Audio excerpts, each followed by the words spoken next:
नमस्कार दोस्तों, मैं प्रमोद और आप देख रहे हैं डिस्कवरी एवोल्यूशन। आज हम एक ऐसे सवाल के बारे में बात करेंगे जो शायद हर इंसान ने कभी ना कभी जरूर सोचा होगा। क्या जानवर भी हमारी तरह महसूस कर सकते हैं? और अगर हाँ, तो फिर इंसान में ऐसा क्या खास है कि वह सिर्फ महसूस ही नहीं करता, बल्कि अपने जज्बातों को समझता भी है, दूसरों को बताता है और उन्हें इतिहास में दर्ज भी कर देता है? क्या ये हमारे दिमाग की खासियत है, या फिर ये भावनाएं हमारे विकास की लंबी यात्रा का हिस्सा हैं, जो एक छोटे से जीव से शुरू हुई थी, जो बस डर और प्रतिक्रिया के बीच संबंध बना रहा था। वह जीव सिर्फ रासायनिक संकेतों पर काम करता था, लेकिन समय के साथ यही संकेत हमारी आदतें बने और फिर हमारे दिल की गहराई तक पहुंच गए। धीरे धीरे वही प्रतिक्रिया जो पहले सिर्फ जीवित रहने के लिए थी, आज एक गहरी भावनात्मक अनुभूति बन गई है। तो आइए भावनाओं की इस यात्रा को समझते हैं, विकास की नजर से, दिमाग के विज्ञान से और इंसानी अनुभव से। ये कहानी सिर्फ दिमाग की नहीं, बल्कि उस एहसास की है जिसने हमें प्यार, गुस्सा, दुख और माफी जैसी भावनाएं दी, जो हमें एक दूसरे के करीब लाती हैं, हमें समाज में एक दूसरे के साथ जोड़ती हैं और हमारी सोच, कला और संस्कृति का आधार बनती है। शुरुआत करते हैं बहुत पुराने समय से, जब भावनाएं सिर्फ एक सीधी प्रतिक्रिया होती थी।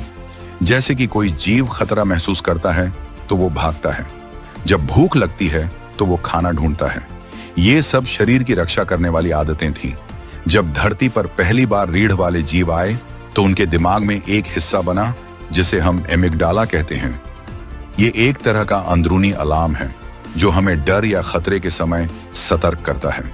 यह हिस्सा आज भी हमारे दिमाग में है और हमारी प्रतिक्रियाओं का केंद्र है।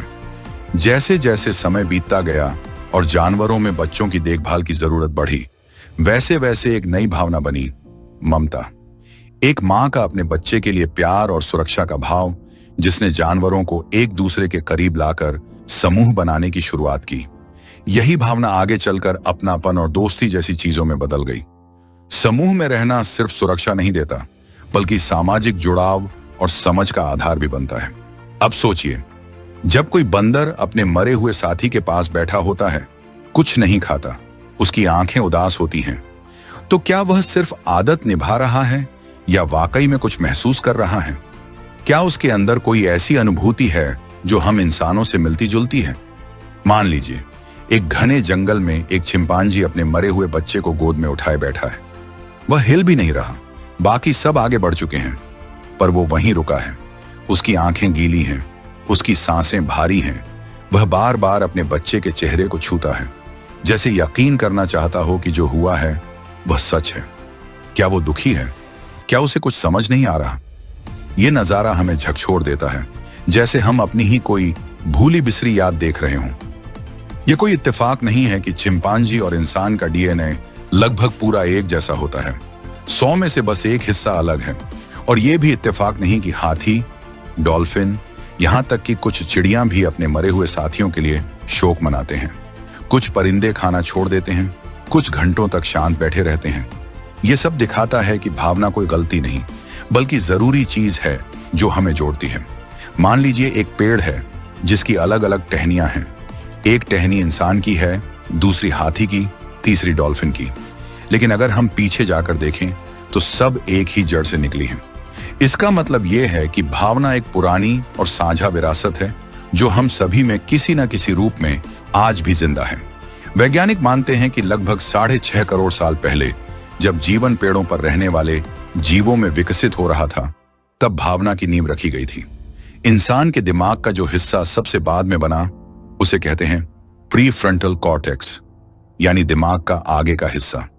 ये वही हिस्सा है जिससे हम गहराई से सोच पाते हैं, दूसरों से बात कर पाते हैं और अपनी भावनाओं को समझकर व्यक्त कर पाते हैं।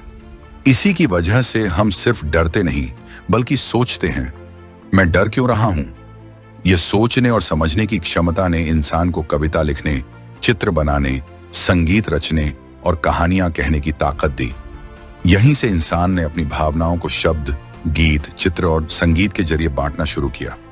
हम दुख में रोते हैं और दूसरों को बताते हैं कि हमने क्या खोया। भावनाएं अब अकेली चीज नहीं रही, वो साझा होने लगी और यही इंसान की सबसे बड़ी ताकत बनी। यही वजह है कि हम इतिहास रचते हैं स्मृति बनाते हैं और अपने अनुभवों को आगे बढ़ाते हैं। अब सवाल उठता है, क्या जानवर भी अपनी भावनाओं को इस तरह व्यक्त करते हैं? शोध बताते हैं कि हाँ, करते हैं।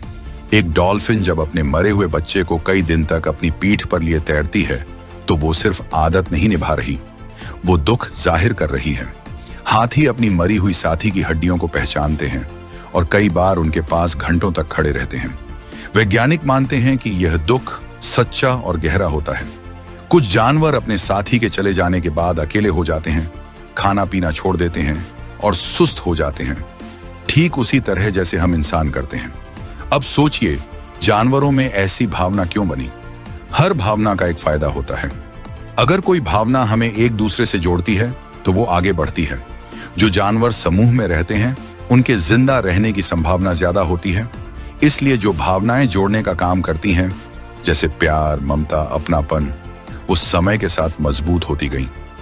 इन्हीं भावनाओं के जरिए समाज बना, सहयोग बढ़ा और हम इंसान आज जहां हैं वहां तक पहुंचे। अगर आपको लगता है कि इंसान की सबसे बड़ी ताकत उसका दिमाग नहीं बल्कि उसका दिल है तो नीचे भेजना ना भूलिए। अब एक और बड़ा सवाल, क्या मशीनें भी भावनाएं महसूस कर सकती हैं? आज की आर्टिफिशियल इंटेलिजेंस यानी एआई बहुत कुछ कर सकती है। वह चेहरे की भावनाएं पहचान सकती है, आवाज के उतार चढ़ाव समझ सकती है और सही जवाब भी दे सकती है। लेकिन क्या वह सच में महसूस कर सकती है? जब इंसान दुखी होता है तो उसके शरीर में एक हार्मोन बनता है, कोर्टिसोल, जिससे तनाव बढ़ता है।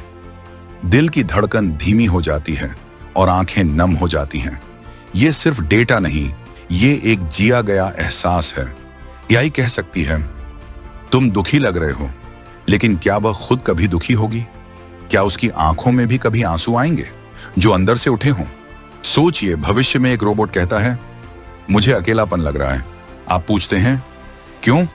और वह चुप हो जाता है, क्योंकि उसके पास कोई अनुभव नहीं, बस एक प्रोग्राम है। शायद यही फर्क इंसान और मशीन में हमेशा रहेगा, या शायद कभी ऐसा समय भी आएगा जब यह फर्क मिट जाएगा। पर उस दिन इंसान क्या अब भी खास रहेगा, या फिर हम अपनी ही बनाई मशीनों से पीछे रह जाएंगे? अब सोचिए, करोड़ों साल पहले एक छोटा सा जीव जैसे यीस्ट, उसमें भी कुछ ऐसे ही जैविक सिस्टम थे जो आज इंसान की आंखों में आंसू बनकर बहते हैं। ये विज्ञान का करिश्मा नहीं बल्कि एक कविता है जीवन की। ये दिखाता है कि भावना कोई फालतू चीज नहीं, ये जिंदगी की जरूरत है। भावना हमें जोड़ती है, हमें बचाती है और हमें वो बनाती है जो हम हैं।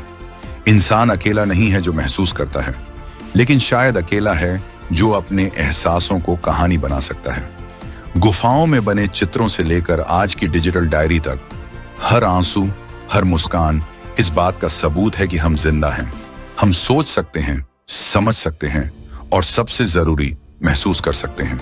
यही हमारी ताकत है और शायद यही हमारी सबसे बड़ी जिम्मेदारी भी।